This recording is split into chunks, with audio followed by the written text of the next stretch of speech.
Salve, salve galera! Tudo bem? E aí, gente, preparados para mais uma revisão pré-prova Unicamp? Vamos lá? Hoje nós vamos discutir um assunto muito importante e bem cara de Unicamp, a história da América. Mais precisamente, um pouquinho aí da história da América Latina.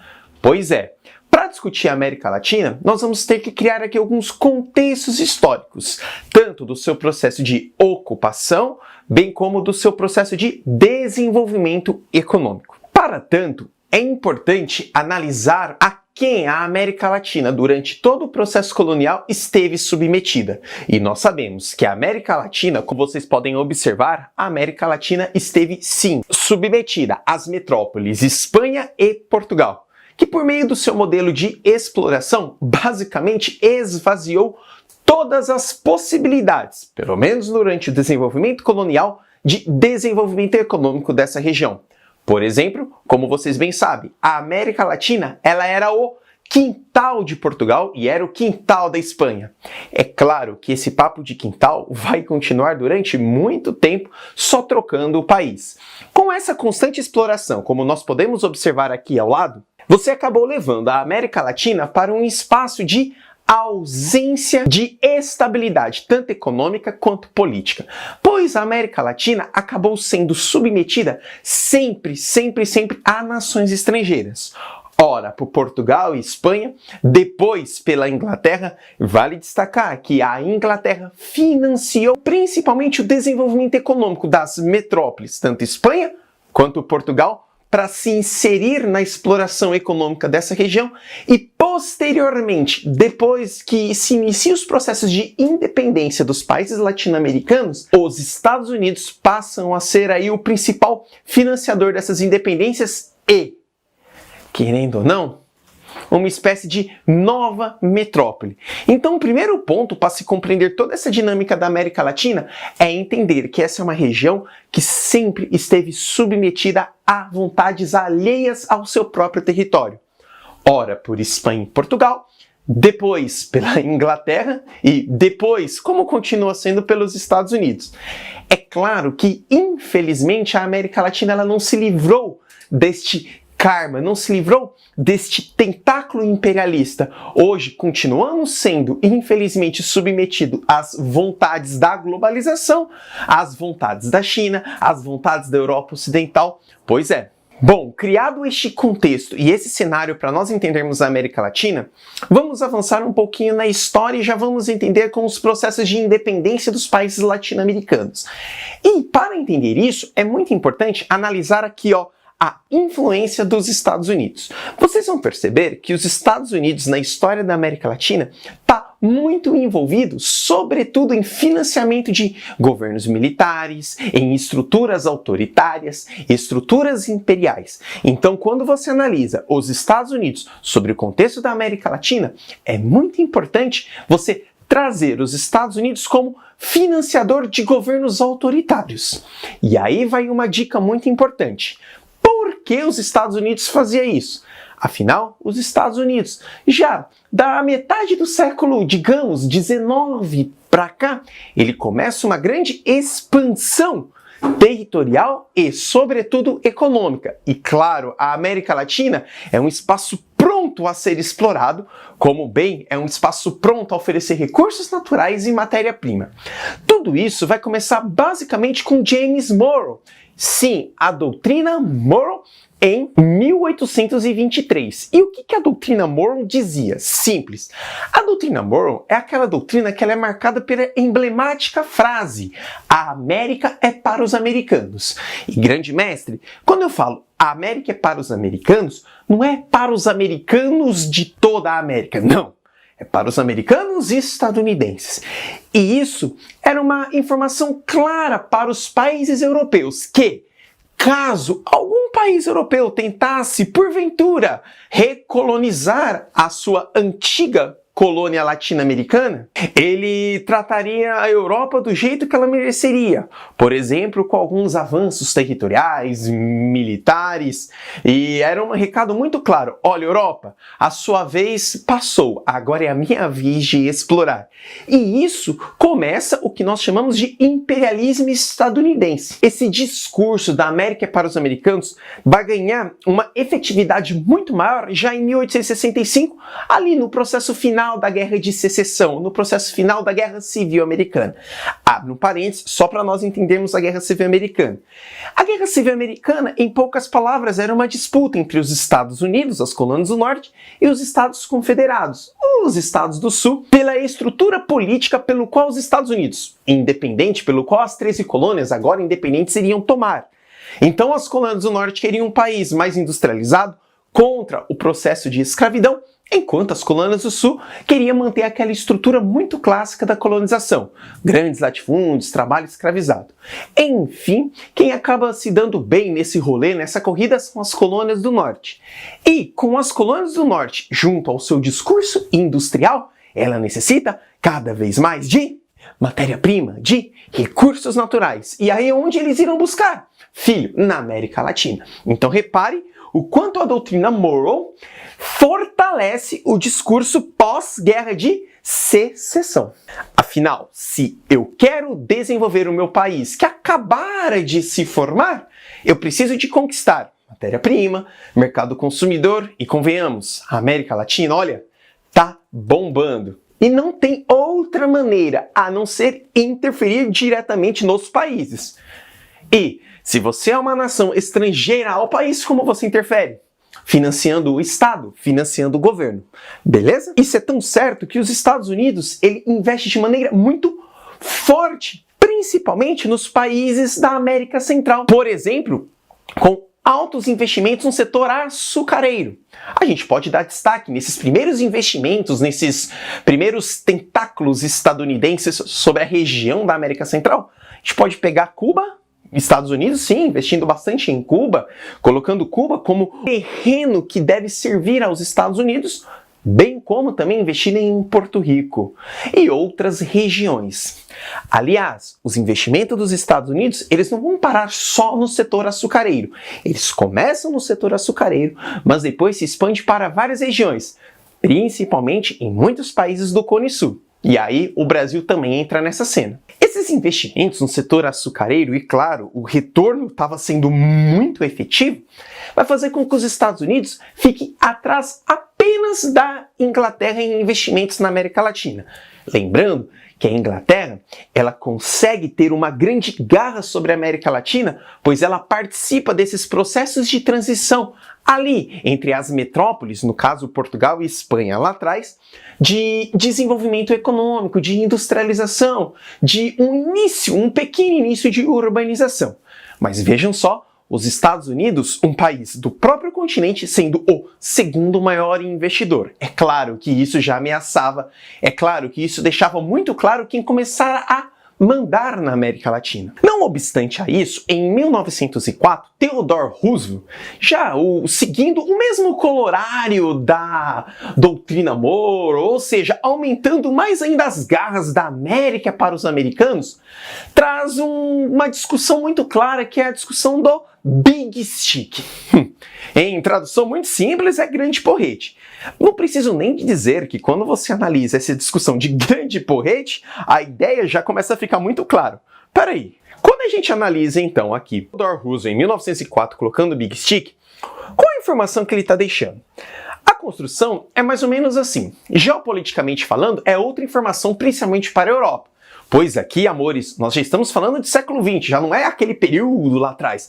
Nós já estamos falando de um início ainda que de maneira muito tímida, mas de industrialização nos países latino-americanos. Nós estamos falando de uns Estados Unidos que vem ascendendo economicamente no mundo. E aí, quando a gente começa a analisar as discussões de Theodore Roosevelt, a gente traz uma coisa muito, muito importante, que é mais ou menos assim, peraí, nós auxiliamos os países latino-americanos a conquistar a sua independência. E isso é fato, tá, gente?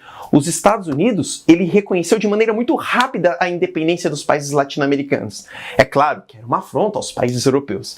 Já que nós reconhecemos, ou seja, demos a eles a maioridade, agora eles são maior de idade, eles podem caminhar, vamos cuidar, não vamos deixar eles sozinhos. Vamos cuidar, não vamos deixar eles sozinhos? Ah, Estados Unidos, me conta outra. Mas essa era o sentido muito claro. E aí, Theodore Roosevelt vem com essa política do grande porrete. Nós vamos conversar de boa, mas se necessário for dar porrada, nós vamos dar. E aí nós temos aquela charge famosa, ele, por exemplo, com o grande porrete circulando, dando volta ali nos países do Caribe. Pois é, ou seja, efetivamente a América Latina agora trocou de dono. Ora era de Portugal, ora era de Espanha, ora era da Inglaterra. E agora, quem manda no rolê, sim, são os Estados Unidos. Essa influência dos Estados Unidos ela é tão grande que ela vai transitar e ela vai trazer capital também para os países da América Latina. Tanto que muito capital estadunidense vai financiar, por exemplo, o início da industrialização de alguns países.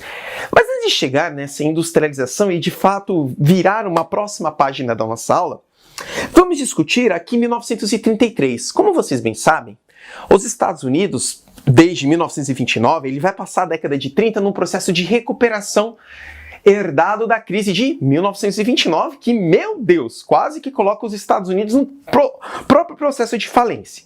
E aí, Franklin Delano Roosevelt, na sua política do New Deal, na sua política de recuperação econômica, ele começa o que nós chamamos de política da boa vizinhança aqui na América Latina.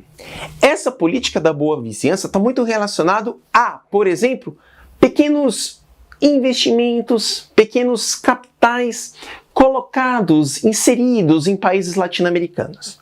Mas aqui a gente tem um contexto histórico muito, muito importante, porque a partir do momento que eu financio alguma obra, algum estado, eu mostro para o governo daquele país que eu sou parceiro.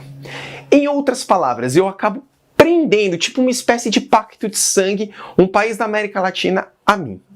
Simples, galera. Em 1933, nós tínhamos os avanços nazifascistas, a ideologia, a ideia, não só na Europa, como em todo o mundo. Basta analisar aqui no Brasil, muitos fascistas perdidos aí no espaço, querendo assumir e protagonizar o governo. Aí onde vocês têm que analisar. Quando os Estados Unidos ele investe, ele também dá um recado para esse governo que eu não quero que o fascismo entre, mas aí eu também quero que vocês abram a cabecinha de vocês. Isso não significa dizer que, então os Estados Unidos salvou os países latino-americanos do fascismo? Bom, por um prisma, sim. Entretanto, esse salvar os países latino-americanos do fascismo também não diz que os países latino-americanos tiveram boa vontade e caminho libertário a seguir por uma ideologia que construísse a democracia e que valorizasse a todos. Não. Este interesse dos Estados Unidos era muito claro, principalmente, olha só, principalmente em ter espaço para seus avanços econômicos e, claro, territoriais.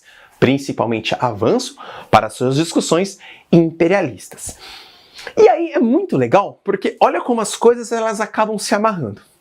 Com esses investimentos, essa política da boa vizinhança, muitos países latino-americanos começaram a alternar o seu governo.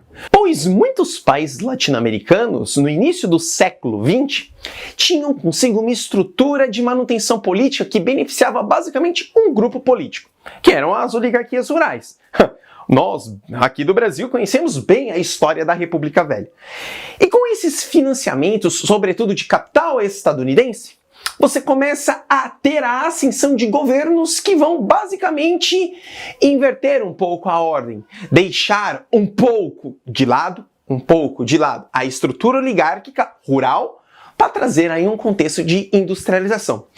Com isso, também começam a surgir na América Latina alguns governos populistas. Isso mesmo, começa a surgir o populismo. Olha só, quando a gente fala em populismo, o próprio nome ele já constrói a própria resposta, né? O próprio nome é a própria resposta. Vejam só, populismo populismo, governo que está para o povo. Gente, aí também outro parênteses que você tem que colocar. Isso não significa que está tudo certo. Porque o grande problema dos países da América Latina está na sua estrutura de desigualdade social, está na sua estrutura de concentração de renda. O populismo é basicamente aquele band-aid que não vai resolver o problema, mas pelo menos num primeiro momento ele aparenta ser a solução. Dentre este início de desenvolvimento industrial, muito representado por financiamento de capital estadunidense, nós vamos ter aí, por exemplo, a ascensão de alguns governos populistas. No caso do Brasil, Getúlio Vargas. No caso do México, Lázaro Cárdenas. Nós vamos ter na Argentina, Juan Domínguez Perón, o governo peronista, o governo do justicialismo. Muito curioso este governo, já a gente fala desse rolê. Essa ascensão, ele passa sobre um pressuposto de trazer um contexto de urbanização. No caso do Brasil, era muito claro, era só pegar Getúlio Vargas, principalmente com após a Revolução de 30, que vinha com essa ideia de vamos industrializar o país.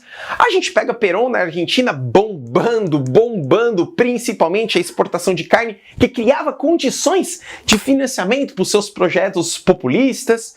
E você pode pegar México, que já desde a Revolução Mexicana vinha colocando principalmente camponeses dentro de uma discussão política. Não muito acalorada, não muito efetiva, mas eram condições históricas que favoreciam esse aumento, essa expoência, essa ascensão de governos populistas.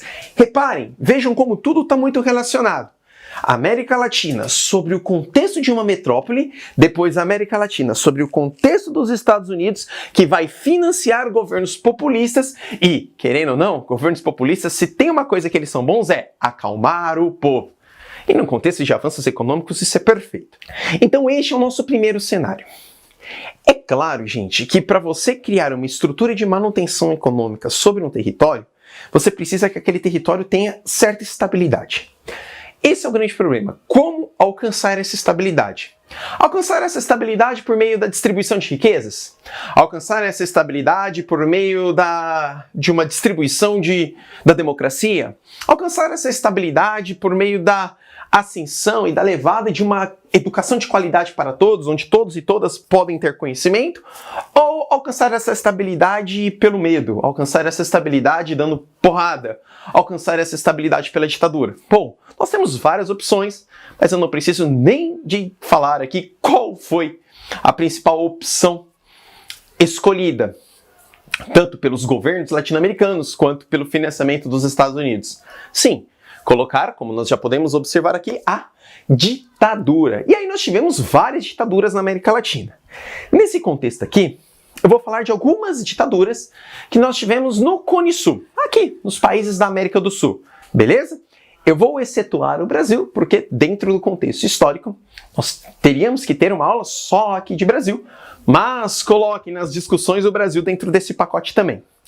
Nós vamos começar a entender como se deu e em que período mais ou menos ocorreram as ditaduras na América Latina. Bom, gente, as ditaduras na América Latina elas ocorreram entre mais ou menos da década de 60 até a década de 80. Pegar o caso do Paraguai um pouquinho antes de 60, pegar o caso do Chile um pouquinho depois da década de 80. Mas, em suma, foi este período, ou seja, a segunda metade do século XX foi um período muito pesado para os países latino-americanos. E uma coisa muito importante, que as ditaduras latino-americanas tiveram apoio dos Estados Unidos. Sim, os estados latino-americanos tiveram apoio dos Estados Unidos, principalmente, claro, os militares. Eram ditaduras militares. Sobre este controle dos Estados Unidos se apontou o que nós chamamos de doutrina de segurança nacional. Doutrina de segurança nacional era a doutrina construída pelos militares dos Estados Unidos para os militares latino-americanos, que criava uma condição de perseguição à oposição. É claro que o inimigo comum neste período de 60 a 80 eram os avanços comunistas. Afinal, gente, olha a história explicando tudo. Vivíamos a Guerra Fria. Eu não posso deixar que a União Soviética, ou melhor, os comunistas, adentrem e organizem essa política. A história é a mesma. Eu sempre escolho o inimigo comum e passo a perseguir. Essa doutrina de segurança nacional, ela foi tão importante que, de fato, criou uma estrutura de perseguição abrupta a qualquer tipo de oposição, sobretudo aos comunistas. As ditaduras latino-americanas, aliás, como as ditaduras no mundo, ela é caracterizada, claro, pela supressão da liberdade, pela supressão da democracia. Acabou. Então é isso, é ponto a analisar. Aí agora a sua cabeça deve estar dando um choque, pensando, ora, mas lá atrás os Estados Unidos financia, direto ou indiretamente, governos populistas, para posteriormente financiar governos ditatoriais que não são nada populistas. Reparem que a história explica o momento econômico que você quer produzir. Os Estados Unidos, ele dança conforme o tempo. Se tiver chovendo, eu te dou o guarda-chuva. Se tiver sol, eu te dou o guarda-sol. Ponto. O tempo pouco importa. E aí vamos começar a discutir aqui com a Argentina. Vamos discutir a Argentina. O governo da Argentina, a ditadura da Argentina, ela vai começar basicamente em 1974, depois que o grande governo populista, Juan Perón, ele morre. É interessante pensar que o governo de Juan Perón ele foi muito populista, porque segundo ele criou o justicialismo, que é uma política que transita entre o comunismo e o capitalismo e que tem como pressuposto básico minimizar as injustiças sociais. No caso de Perón, ele acabou usando do capital gerado, principalmente pela exportação da carne, para ter uma grande ascensão e uma grande aceitação para a população argentina. Com a morte de Perón, você sabe que quando um grande líder morre, você cria um vácuo de poder. E esse vácuo de poder, inicialmente, vai ser assumido pela sua vice e também sua esposa. E quando ela assume a terra, ela se encontra numa crise econômica e política muito grande. Econômica porque as exportações de carne começam a cair. E num governo que você tinha uma estrutura basicamente voltada à exportação da proteína. E agora você não tem mais. Você cai, tipo o Brasil em 1929 com o café.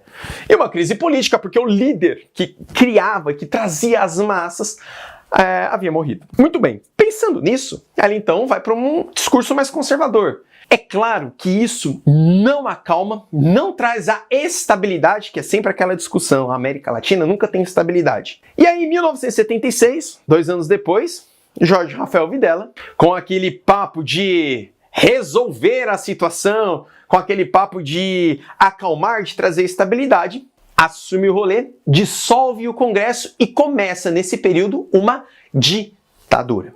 Dentro do período da ditadura argentina, nós vamos ter movimentos que acabam sendo conhecidos como Guerra Suja. Gente, é assim, perseguição à oposição. Persegue, acaba. Qualquer um que falar alguma coisa, você persegue, você resolve. E é assim que se dá. É claro, amores, que nós estamos numa aula de revisão. Queria muito aqui construir ditadura por ditadura. Mas é mais ou menos isso, para você ter essa dimensão e não chegar lá na hora da prova totalmente perdido. A ditadura na Argentina, ela vai terminar em 1983 com a eleição de Raúl Alfonsín. Muito bem? Saindo da Argentina, caminhando mais a oeste, chegamos no Chile. O Chile é um caso muito curioso. Cara, é uma das ditaduras... Ditadura por ditadura é sanguinária por si só, mas a do Chile, meu pai do céu. O Chile, ele era governado por Salvador Allende. Isso, governado por Salvador Allende. E Salvador Allende, ele tinha sobre as suas bases, como você tem, ideais que caminhavam para o socialismo. Olha que interessante. Salvador Allende, ele basicamente, ao assumir o governo, ele vai nacionalizar mineradoras no Chile. Gente, quando ele nacionaliza mineradoras no Chile, não é que ele está nacionalizando qualquer mineradora. Não. Ele está nacionalizando mineradoras que tinham capital estadunidense. Se você colocar dentro de uma caixa e analisar, basicamente ele está tirando a mineradora que muito lucro dava, principalmente as mineradoras de cobre. Está tirando as mineradoras dos Estados Unidos e colocando para o Estado chileno. Com isso, os Estados Unidos começam a promover campanhas que desestabilizam o seu governo. São aquelas campanhas da mídia, aquelas campanhas da massa.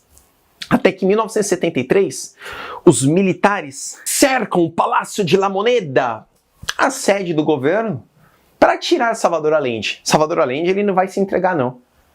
Não vai se entregar e ele se suicida. Ele se mata. Com a morte de Salvador Allende, quem vai assumir o rolê? O general Augusto Pinochet. As primeiras atitudes do general Augusto Pinochet, e aí sim, também financiado pelos Estados Unidos, vai ser perseguir todo mundo que estava do lado do governo de Salvador Allende. Por isso, eles vão perseguir principalmente o grupo Unidade Popular, que era o grupo que fazia oposição aos Estados Unidos. Agora que os Estados Unidos assumiram o poder por meio da figura de Augusto Pinochet, vamos perseguir eles. E aí é muito interessante que fica muito claro as inúmeras reformas neoliberais que Augusto Pinochet trouxe para o governo chileno. Basicamente, gente, enquanto Allende queria nacionalizar, Pinochet saiu entregando tudo, privatizando tudo. E ele trouxe estudiosos da Escola de Chicago para analisar, vamos ver, vamos privatizar o quê? Vamos entregar o quê? Gente, basicamente o Chile ficou assim, ó, tudo deve ser pago. Ponto. Tudo deve ser pago. A população mais pobre do Chile ficou mais pobre porque não tinha serviço social nenhum. Esses estudantes da escola de Chicago, eles ficaram conhecidos como Chicago Boys. Olha que bonitinho. Chicago Boys. Augusto Pinochet fica no poder até 1990, quando ele sai e entra no governo, em 1990, Patrício Alvim. Beleza? Gente, seguindo o rolê, vamos para uma outra ditadura, a ditadura uruguaia. Pois é, nossa, haja ditadura, hein? Muito importante, gente, que as ditaduras na América Latina, elas eram amarradas entre elas por meio de uma operação, que era a Operação Cóndor. Essa Operação Cóndor, ela era o cenário, era o plano que os Estados Unidos tinha para amarrar e ter sobre o seu controle essas ditaduras aqui no Cone Sul. Muito bem, o Uruguai ele vai começar sua ditadura em 1973, mas em 1971 é eleito Juan María Bordaberry. Ele é eleito pelo Partido Colorado, que é um partido muito tradicional no Uruguai. Um grupo muito grande, um grupo político muito grande no Uruguai. E ao ser eleito, ele também começa a perseguir a oposição. Gente, é a receita básica de uma ditadura, perseguir a oposição. No caso, ele passa a perseguir os Tupamaros, que era uma guerrilha de esquerda, que basicamente, gente, era o Robin Hood do Uruguai, tirava dos ricos, dava para os pobres, enfim. Só para vocês terem ideia, o José Mujica, ele era um dos integrantes do grupo Tupamaro. E 2 anos depois, entre 71 e 73, já com as perseguições a acontecer, Bordaberry fecha o Congresso, dissolve o Congresso e passa a governar o Chile, principalmente seguindo a cartilha do Plano Cóndor.